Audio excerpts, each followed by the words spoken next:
Hej alle sammen. En lille video her til at opfriske jeres hukommelse, hvordan situationen er her ved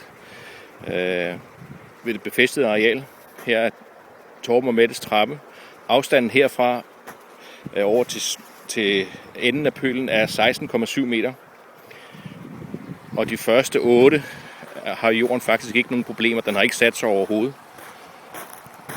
Og så er det så her problemet starter, her hvor det er værst. Hvad jeg har kunnet måle mig til, så har jorden sat sig cirka 25 cm her hvor jeg står nu.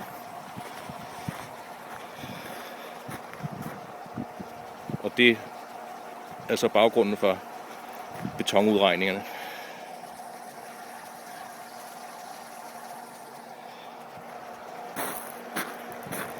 Og herfra over mod muren hos Lars og Birgitte falder terrænet så yderligere. Jeg kan ikke rigtig måle mig. Jeg har ikke noget træfods vatterpas lige pt. Jeg kan ikke måle mig til det, men den falder nok yderligere en halv meter. Så skal muren herfra over til den anden derovre, skal den være i vatter med den anden lave mur her, så skal den være noget højere. Men jeg ved ikke, hvordan I kan forestille jer, at det skal laves. Men jeg kan forstå på Lars, vi snakkede i går i telefonen, at der ikke er helt enighed om, der skal mur herfra og over til det punkt her.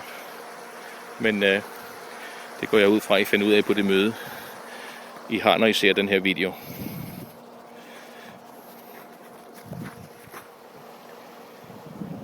Her igen stykket fra pølen over til muren ved Lars og Birgitte. Jorden sætter sig ikke yderligere. Jeg tror ikke, det er det, der er problemet. Men man kan så sige, at det ikke er så pæn en afslutning på jeres befæstede areal, at de sådan bare forsvinder ned ad skrænten der. Men det er op til jer at beslutte, om der skal være en mur her eller ej.